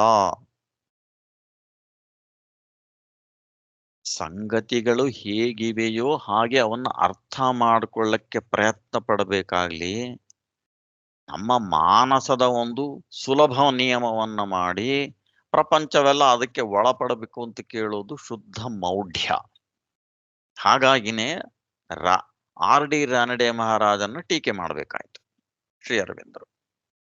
ಶ್ರೀ ಅರವಿಂದರ ಸಿದ್ಧಾಂತದಿಂದ ಪ್ರಕೃತಿ ಯಾವುದೇ ನೈತಿಕ ನಿಯಮಕ್ಕೆ ಒಳಪಡುವುದಿಲ್ಲ. ನೋಡುವ ಮುಂದೆ ಶ್ರೀ ಅರವಿಂದರು ಏನ್ ಹೇಳ್ತಾರೆ ಇದ್ರ ಬಗ್ಗೆ. ಕರ್ಮದ ಸಾಮಾನ್ಯ ಕಲ್ಪಕ ಭಾವವು, ಐಡಿಯಾ, ಈ ಅಸಮರ್ಥತೆಯ ವಿಧಾನವನ್ನು ಅನುಸರಿಸುತ್ತದೆ. ನಾವು ಕಾಣುತ್ತಿರುವ ಪ್ರಪಂಚವು ನೈತಿಕವಾಗಿಲ್ಲ, ಅದು ಇರಬೇಕೆಂದು ನಾವು ಬಯಸುವ ಕಲ್ಪಕ ಭಾವದಂತಿಲ್ಲ. ಅದಕ್ಕಾಗಿ ನಾವು ಅಹುರಮಜ್ದ ಮತ್ತು ಅಹ್ರಿಮನ್ಯು ಅಂದ್ರೆ ದೇವ ಅಸುರ ಅವರನ್ನು ಸೃಷ್ಟಿಸಿ ಅವರುಗಳ ಸೆಣಸಾಟದಲ್ಲಿ ಕೊನೆಯಲ್ಲಿ ಒಳಿತಿನ ಗೆಲುವಿನಲ್ಲಿ ತೃಪ್ತಿಯನ್ನು ಕಂಡುಕೊಳ್ಳುತ್ತೇವೆ, ಇಲ್ಲವೋ ದೇಹರಹಿತವಾದ ನಿರ್ವಾಣದ ಶಾಂತಿಗೆ ಧಾವಿಸುತ್ತೇವೆ. ಇದು ಒಂದು ಅತಿ ದೊಡ್ಡ ಟೀಕೆ ಶ್ರೀ ಅರವಿಂದರದು ನಮ್ಮ ಪಾರಂಪರಿಕ ಕರ್ಮ ಸಿದ್ಧಾಂತದ ಮೇಲೆ.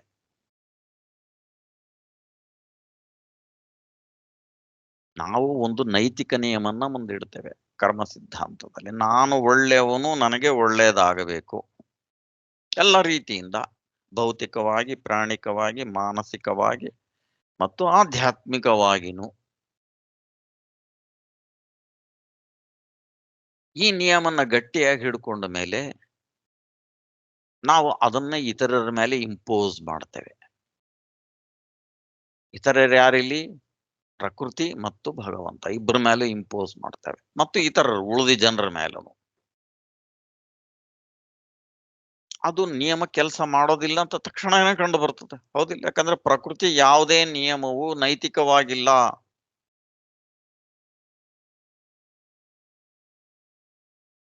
ಅವಾಗ ಸುಲಭ ಏನು? ಓ, ಈ ಕೆಟ್ಟದ್ದನ್ನೆಲ್ಲ ಮಾಡುವಂತ ಒಂದು ದುಷ್ಟ ಶಕ್ತಿ ಒಂದಿದೆ, ಅಹಿಮನ್ಯು ಅಂದ್ರೆ ನಮ್ಮಲ್ಲಿ ಅಸುರ ಅಂತೇವೆ, ಒಂದು ಕೆಡುಕಿನ ಶಕ್ತಿ ಇದೆ, ಅವನ್ನ ಈ ದೇವತೆ ಅಥವಾ ಭಗವಂತನ ವಿರುದ್ಧ ನಿಲ್ಲಿಸ್ತೇವೆ. ಅಹುರಮಸ್ದ ದೇವತೆ ಅಥವಾ ಭಗವಂತ ಅವನು ಒಳ್ಳೇದು ಮಾಡ್ಬೇಕಂತಾನೆ ಈ ಸೈತಾನ ಅಥವಾ ಅಹಿಮನ್ಯು ಅಥವಾ ಅಸುರ ಅದನ್ನ ನಾಶ ಮಾಡ್ಬೇಕಂತಾನೆ. ಶ್ರೀ ಅರವಿಂದ್ರ ಇದು ಒಂದು ಬಾಲಿಶ ಸಿದ್ಧಾಂತ ಅಂತಾರೆ, ಬಹಳ ದೊಡ್ಡ ಟೀಕೆ ಶ್ರೀ ಅರವಿಂದ್ರದ್ದು.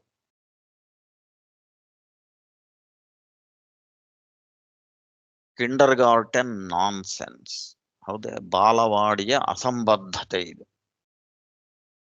ಅದರಲ್ಲಿ ತೃಪ್ತಿ ಕಂಡುಕೋತೇವೆ ನಾವು. ಬಂದಿರೋದು ತೊಂದರೆ ಅಂದ್ರೆ ಇದು ಏನನ್ನು ವಿವರಿಸುವುದಿಲ್ಲ ಅಂತ ನಾವು ಅದನ್ನ ರಿಜೆಕ್ಟ್ ಮಾಡೋ ಬದಲು ನಾವು ಒಪ್ಪುಗೋತೇವೆ ಅದನ್ನ. ಮತ್ತೆ ನಾನು ಮಾಡಿರೋ ಸತ್ಕರ್ಮಕ್ಕೆ ಅದರ ಫಲಿತಗಳು ಬಂದಿಲ್ಲಲ್ಲಪ್ಪ ಅಂತ ಕೇಳಿದ್ರೆ ಚಿಂತೆ ಮಾಡಬೇಡ, ಮುಂದಿನ ಜನ್ಮದಲ್ಲಿ ಸಿಕ್ಕತ್ತೆ, ಇಲ್ಲ ಸ್ವರ್ಗದಲ್ಲಿ ಸಿಗ್ತದೆ. ಇದು ಒಂದು ಘನಘೋರವಾದ ಮಿಥ್ಯಾವಾದ. ಅದರ ಪರಿಣಾಮಗಳನ್ನ ನಾವು ಇಸ್ಲಾಂನಲ್ಲಿ ನೋಡಬಹುದು. ಅದಕ್ಕೆ ಹಿಂದೊಮ್ಮೆ ಹೇಳಿದ್ದೆ ನಾನು, 72 ಹೂರೇ ಅಂತ.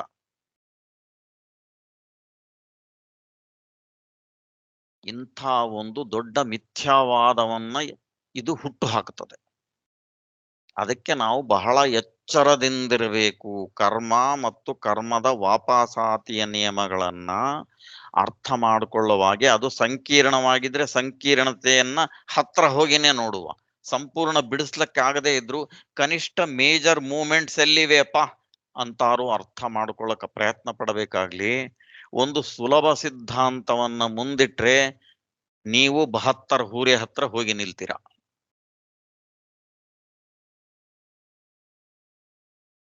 ಇದು ಒಂದು ಅಸಂಬದ್ಧತೆ. ಅದಕ್ಕಾಗಿನೇ ಶ್ರೀ ಅರವಿಂದರು ಹೇಳ್ತಾರೆ, ಇದೊಂದು ಬಾಲಿಶ ಆತುರದ ನಿರ್ಣಯವಾಗಿ ಕಂಡುಬರುತ್ತದೆ. ಏಕೆಂದರೆ ಇವುಗಳಾವುವು ಸಮಸ್ಯೆಯ ಸಂಕೀರ್ಣತೆಯ ಹತ್ತಿರವೂ ಸುಳಿಯಲಾರದಿವೆ. ಒಂದು ಪ್ರಧಾನ ನೈತಿಕ ನಿಯಮವು ಶಾಸಿಸುತ್ತಿದೆ ಎನ್ನುವುದಾದಲ್ಲಿ ಅದು ಅನೈತಿಕ ಬಲಗಳಿಂದ ತನ್ನ ಪೂರಣವನ್ನು ಏಕೆ ಕಂಡುಕೊಳ್ಳುತ್ತಿದೆ, ಕೊನೆಯಿಲ್ಲದ ನೋವು ನರಳಿಕೆಗಳ ಮೂಲಕವೇ ಏಕೆ ಹಾಯುತ್ತದೆ ಎಂಬುದು ಉತ್ತರಿಸಲಾರದಿವೆ. ಇದಕ್ಕೆ ಉತ್ತರ ಸಿಕ್ಕೋದಿಲ್ಲ ನಮಗೆ. ಒಬ್ಬ ಒಳ್ಳೆಯ ಭಗವಂತನನ್ನ ಮತ್ತು ಕೆಟ್ಟ ಸೈತಾನನನ್ನ, ಅಸುರನನ್ನ ನಾವು ನಿರ್ಮಾಣ ಮಾಡಿಬಿಟ್ಟಿವಿ ಅಂದ್ರೆ ಧಾರ್ಮಿಕವಾಗಿ ನಾವು ಈ ಸುಳಿಯಲ್ಲಿ ಸಿಗಿ ಹಾಕಿಕೊಳ್ತೇವೆ. ಜನಜನಿತ ಕರ್ಮ ಸಿದ್ಧಾಂತದ ಸುಳಿಯಲ್ಲಿ ಸಿಕ್ಕಿ ಹಾಕಿಕೊಂಡು ಯಾವುದೇ ಅರ್ಥಗಳನ್ನು ಪಡೆಯಲಾರದೆ ಹೋಗ್ತವೆ.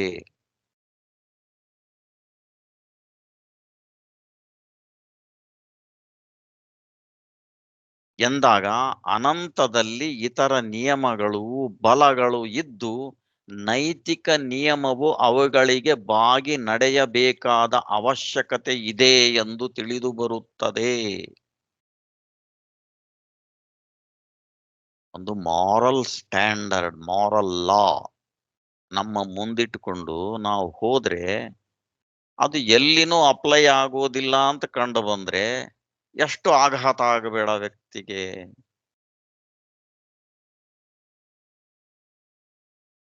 ಬಲಗಳು ಆ ನಿಯಮಗಳ್ಯಾವುವು, ಬಲಗಳು ಯಾವುವು ಎಂಬುದನ್ನು ನಾವು ಅಭ್ಯಸಿಸಬೇಕಾಗುತ್ತದೆ.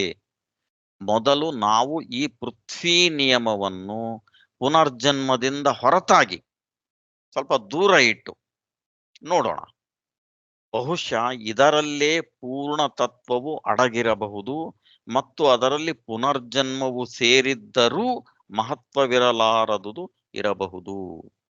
ಯಾಕೆ ಈ ರೀತಿ ಶ್ರೀ ಅರವಿಂದರು ಟೀಕೆ ಮಾಡ್ತಾರೆ? ಯಾಕಂದ್ರೆ ನಾವು ನೋಡ್ತೇವೆ, ನಮ್ಮ ಜನಜನಿತ ಕರ್ಮ ಸಿದ್ಧಾಂತದಲ್ಲಿ ಏನೇ ಸಂಗತಿ ವಿವರಿಸ್ಲಿಕ್ಕೆ ಹೋದ್ರೂ ಒಂದು ಡಿಫಿಕಲ್ಟಿ, ಒಂದು ಸಮಸ್ಯೆ, ಒಂದು ಅಡಚಣೆ, ತೊಂದರೆ ಬಂದ್ಕೊಳ್ತಾರೆ. ಅದು ಹಿಂದಿನ ಜನ್ಮದ ಕರ್ಮ. ಅದನ್ನ ವೆರಿಫೈ ಮಾಡೋದು ಹೇಗೆ? ಸುಲಭದ ಎಸ್ಕೇಪಿಸಮ್ ಇದು. ಒಂದ್ ರೀತಿ ಎಸ್ಕೇಪಿಸ್ಟ್ ಸಿದ್ಧಾಂತವಾಗಿ ನಮ್ಮ ಜನಜನಿತ ಕರ್ಮ ಸಿದ್ಧಾಂತವು ತಯಾರಾಗಿದೆ. ನಾನು ಇಷ್ಟು ಒಳ್ಳೆ ಕರ್ಮ ಮಾಡಿದ್ರು ಫಲಿತ ಯಾಕಿಲ್ಲ? ಮುಂದಿನ ಜನ್ಮದಲ್ಲಿ ಸಿಕ್ಕತ್ತೆ ನಿನಗೆ, ಚಿಂತೆ ಮಾಡಬೇಡ. ಸ್ವರ್ಗದಲ್ಲಿ ನಿನಗೆ 72 ಹೂರೇ ಸಿಕ್ಕುತ್ತಾರೆ. ಇಂದ್ರನ ಐಭೋಗಗಳು ಉಂಟು.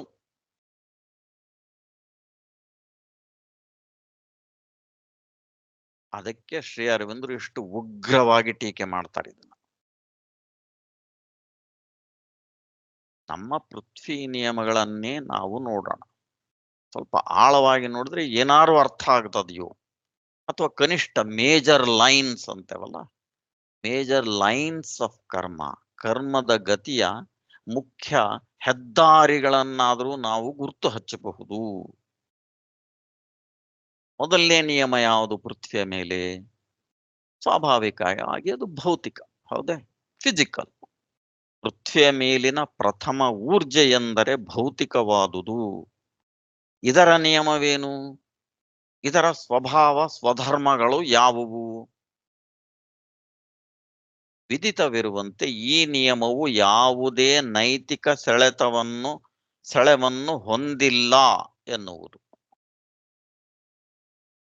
ಇದು ದೊಡ್ಡ ಆಘಾತ. ನಮ್ಮ R.D. ರಾನಡೆ ಮಹಾರಾಜರಂತವರಿಗೆ ಬಹುಶಃ ಇದನ್ನು ಒಪ್ಪಲಕ್ಕೂ ಇಲ್ಲ ಅವರು. ಮತ್ತೆ ಫಿಲಾಸಫಿ ಪ್ರೊಫೆಸರ್ ರಾಯರು.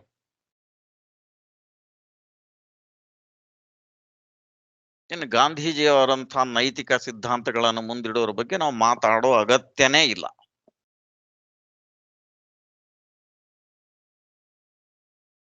ಅದಕ್ಕೆ ಶ್ರೀ ಅರವಿಂದರು ಅಂತಾರೆ, ಪ್ರಕೃತಿ ಪಂಚಭೂತಗಳಲ್ಲಿ ಯಾವುದೇ ನೈತಿಕತೆ ಇಲ್ಲ. ಮಳೆಯು ಪಾಪಿ ಪುಣ್ಯವಂತನ ಮೇಲೆ ಅದೇ ನೀರನ್ನು ಸುರಿಸುತ್ತದೆ.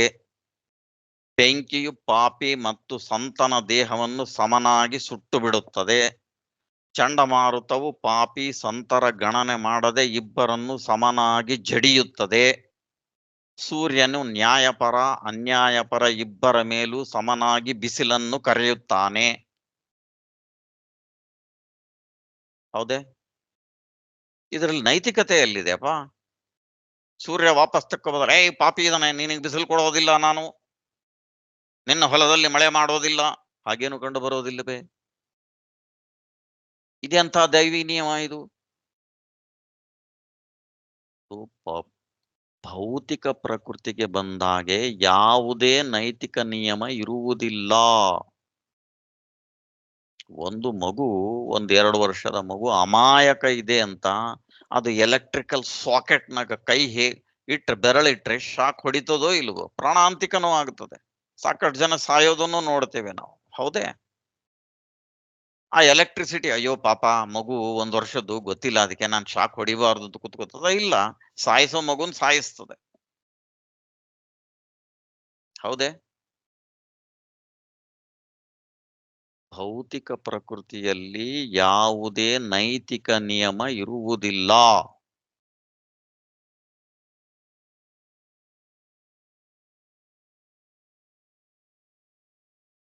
ಅಂತಹ ಸಂಕಲ್ಪವು ಇಷ್ಟೊಂದು ಪಾಶವಿಯಾಗಿರಲು, ಘೋರ ಕೃತ್ಯ ಮಾಡಲು ಸಾಧ್ಯವಿಲ್ಲ. ಯಾವುದು? ಪ್ರಕೃತಿ ಮಾತೆಯ ಸಂಕಲ್ಪದ ಬಗ್ಗೆ ಹೇಳ್ತಾ ಇದ್ದಾರೆ ಶ್ರೀ ಅರವಿಂದರು. ಅದಕ್ಕೇನ್ ಮಾಡ್ತೇವೆ ನಾವು? ಇಲ್ಲವೇ ಇದು ಜೇಹೋವಾ ಮೊಲೋಕ್ ಅಂದ್ರೆ ಶಿಶು ಬಲಿಯನ್ನು ಬೇಡುತ್ತಿದ್ದ ಪ್ಯಾಲೆಸ್ಟೈನಿನ ಒಬ್ಬ ದೇವತೆ ಮೊಲೋಕ್ ಅಂದ್ರೆ.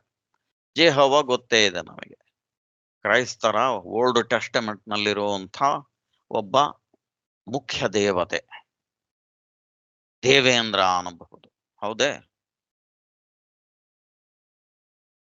ಅವನಂತಹ ವೈಯಕ್ತಿಕ ಭಗವಂತನಾಗಿರಬೇಕು, ಯಾಂತ್ರಿಕ ಅವಚೇತನದ ಬಲಕ್ಕೆ, ರೈಟ್, ಮೆಕ್ಯಾನಿಕಲ್ ಇನ್ಕಾನ್ಶಿಯಂಟ್. ನಾವು ಈ ನೀತಿಶಾಸ್ತ್ರದ ಕಟ್ಟಳೆಯನ್ನು ಆರೋಪಿಸುವುದು ವಿರೋಧಾಭಾಸವಾಗುತ್ತದೆ. It will be a paradox ಅಂತಾರೆ ಶ್ರೀ ಅರವಿಂದ. ಹಾಗಾಗಿ ಪ್ರಕೃತಿ ಮಾತೆ ಭೌತಿಕ ಸ್ತರದಲ್ಲಿ ಯಾವುದೇ ನೈತಿಕ ನಿಯಮವನ್ನ ಪಾಲಿಸುವುದಿಲ್ಲ.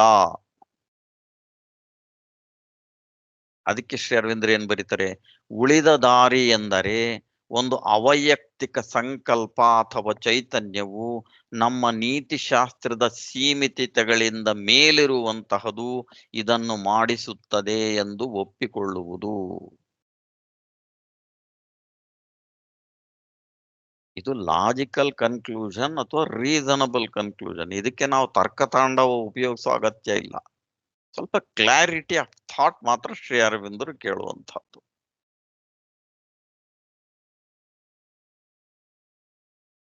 ಇದು ಭೌತಿಕ ಸ್ತರ. ಒಂದು ಪ್ರಜ್ಞಾತ್ಮಕ ಅನಂತತೆಯು ಭೌತಿಕ ಪ್ರಕೃತಿಯಲ್ಲಿ ಇರುವುದು, ಆದರೆ ಆ ಪ್ರಜ್ಞೆಯು ನಮ್ಮಂತಹುದಲ್ಲ ಅಥವಾ ನಮ್ಮ ಸೀಮಿತತೆ ಅದಕ್ಕಿರುವುದಿಲ್ಲ. ಅದರ ಸಂರಚನೆ ಮತ್ತು ಚಲನೆಗಳೆಲ್ಲವೂ ಅಪರಿಮಿತ ಅಂತರ್ಬೋಧೆಯ ವಿವೇಕದವು. ಆಕೆಯ ಸಂರಚನೆಗಳಲ್ಲಿ ಅಪರಿಮಿತ ಚೈತನ್ಯದ ಸಾಮರಸ್ಯ ಮತ್ತು ಸೌಂದರ್ಯಗಳಿದ್ದು ಅವು ನಮ್ಮ ಚೆಲುವಿನ ಮಾನದಂಡಗಳಿಗೆ ಒಳಪಡುವುದಿಲ್ಲ. ಇದು ಪ್ರಕೃತಿಯ ಭೌತಿಕ ಮಟ್ಟದ ನಿಯಮ. ಪ್ರಕೃತಿ ಮಾತೆ ನಮ್ಮ ಒಂದು ನೈತಿಕ ಯಾವುದೇ ಸ್ಟ್ಯಾಂಡರ್ಡ್ ಅನ್ನ ಆಕೆ ಮೇಲೆ ಹೇರ್ಲಕ್ಕೆ ಹೋದ್ರೆ ಅದು ಯಾವುದನ್ನು ಒಪ್ಕೊಳ್ಳೋದಿಲ್ಲ. ದೇಕೋ ಬೇಠಾ, ನಾನು ನಡೆಯೋ ರೀತಿ ಇದು, ನೀನು ಅರ್ಥ ಮಾಡ್ಕೊಳ್ಳೋದಿದ್ರೆ ಮಾಡ್ಕೋ, ಇಲ್ಲ ನಿನ್ನ ಒಂದು ಕಪೋಲ ಕಲ್ಪಿತ ವಿಶ್ವದಲ್ಲಿ ಇರು, ಅದರಿಂದ ಆಘಾತಗಳು ಆಗ್ತಾನೆ ಇರ್ತವೆ ನಿನಗೆ. ಆಕೆ ಕೊಡೋ ಉತ್ತರ ಇಷ್ಟೇ. ಅದಕ್ಕೆ ಶ್ರೀ ಅರವಿಂದರ್ ಅಂತಾರೆ, ಪ್ರತಿಯೊಂದು ಸಂಗತಿಯು ತನ್ನದೇ ಊರ್ಜೆಯ ನಿಯಮವನ್ನು ಅನುಸರಿಸುತ್ತದೆ ಮತ್ತು ಪ್ರತಿಯೊಂದು ಊರ್ಜೆಯು ಪೂರ್ಣದ ಯೋಜನೆಯಲ್ಲಿ ತನ್ನದೇ ಗತಿಯಲ್ಲಿ ಚಲಿಸುತ್ತದೆ ಮತ್ತು ಕಾರ್ಯವನ್ನು ಪೂರ್ಣಗೊಳಿಸುತ್ತದೆ ಮತ್ತು ತನ್ನದೇ ಪ್ರತಿಫಲಗಳನ್ನು ಮಾಡುತ್ತದೆ. ಭೌತಿಕ ಪ್ರಪಂಚದಲ್ಲಿ ಭೌತಿಕ ನಿಯಮವೇ ರುಜು ಮತ್ತು ನ್ಯಾಯವಾಗಿದೆ. In physical world, physical law is the only thing which operates. ಅದರದೇ ಮೇಲುಗೈ. ಯುದ್ಧ ಒಂದು ನಡೆದಾಗ ನಾನು ನೈತಿಕವಾಗಿ ಸರಿ ಇದ್ದೇನೆ ಅನ್ಕೊಂಡು ಯುದ್ಧವನ್ನು ಸರಿಯಾಗಿ ಮಾಡಲಾರದೆ ಹೋದ್ರೆ ಅಥವಾ ಸಿದ್ಧತೆ ಮಾಡಲಾರದೆ ಹೋದ್ರೆ ನಾನು ಸೋಲ್ತೇನೋ ಗೆಲ್ತೇನೋ. ಪ್ರಪಂಚದಲ್ಲಿ ಇಂದು ನಡೆಯುತ್ತಿರುವಂತ ದಟ್ಟ ಉದಾಹರಣೆಯನ್ನು ಕೊಡ್ತಾ ಇದ್ದೇನೆ ನಾನು.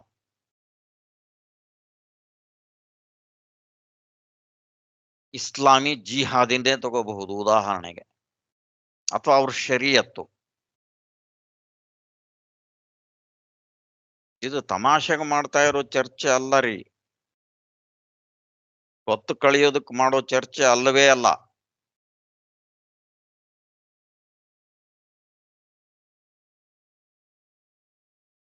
ಒಂದು ಉದಾಹರಣೆ ಹೇಳ್ತೇನೆ.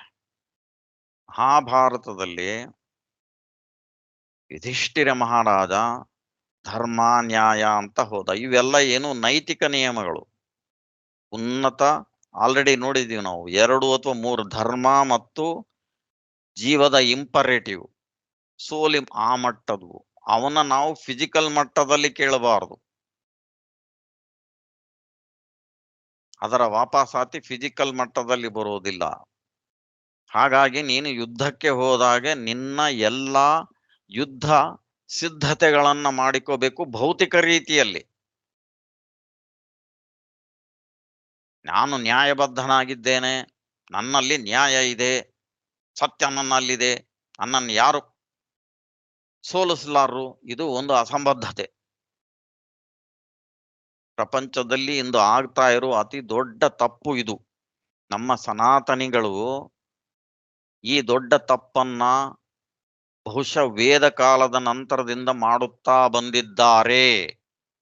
ಈ ಹಿಂದೂಗಳು ಅಂತ ಕರ್ಕೊಳ್ಳುವಂಥ ತಪ್ಪು ತಿಳಿವಾಡ್ರಿ ಮೂರ್ಖರು. ಇದನ್ನ ಓಶೋ ಮಹಾಶಯನು ಟೀಕೆ ಮಾಡ್ತಾನೆ. ಸೋಮನಾಥ ದೇವಾಲಯದ ಮೇಲೆ ಮುಸಲರು ದಾಳಿ ಮಾಡಿದಾಗ ನಮ್ಮ ಈಶ್ವರ ನಮ್ಮನ್ನ ಕಾಪಾಡ್ತಾನೆ ಅಂತ ಭಜನೆ ಮಾಡ್ತಾ ಕೂತಿದ್ರಂತೆ. ಖಡ್ಗಗಳನ್ನ ಹಿಡಿದು ಕುದುರೆ ಹತ್ತಿ ಹೋಗಿ ಆ ಮುಸಲ್ರನ್ನ ಸದೆ ಬಡಿಯೋದು ಬಿಟ್ಟು, ಯಾಕಂದ್ರೆ ಬಂದಿದ್ದ ಮುಸಲ್ಮಾನರು ಒಂದು 5,000 6,000 ಜನ ಇರಲಿಲ್ಲ.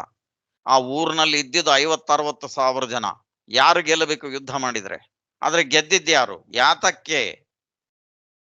ನಿಮ್ಮ ನೈತಿಕ ನಿಯಮವಾಗಲಿ ಆಧ್ಯಾತ್ಮಿಕ ನಿಯಮ ಯಾವುದೂ ಇಲ್ಲಿ ಕೆಲಸ ಮಾಡುವುದಿಲ್ಲ. ಅದಕ್ಕೆ ಹೇಳಿದ್ದು ಭೌತಿಕ ಪ್ರಪಂಚದಲ್ಲಿ ಭೌತಿಕ ನಿಯಮವೇ ರುಜು ಮತ್ತು ನ್ಯಾಯವಾಗಿದೆ. ಇದು ಮೊದಲನೇ ಹೆಜ್ಜೆ. ಸಮಯ ಆಗಿದೆ. ಮುಂದಿನ ವಾರದಲ್ಲಿ ಉಳಿದ 2 ನಿಯಮಗಳು ಯಾವುವು, ಪ್ರಾಣಿಕ ಮತ್ತು ಅದರ ಮೇಲೆ ಇರುವಂತ ಮಾನಸದ ನಿಯಮಗಳು ಯಾವುವು ಅನ್ನೋದನ್ನ ನೋಡುವ. ಎಲ್ಲ ಗುರು ಬಂಧುಗಳಿಗೆ ನಮಸ್ಕಾರ.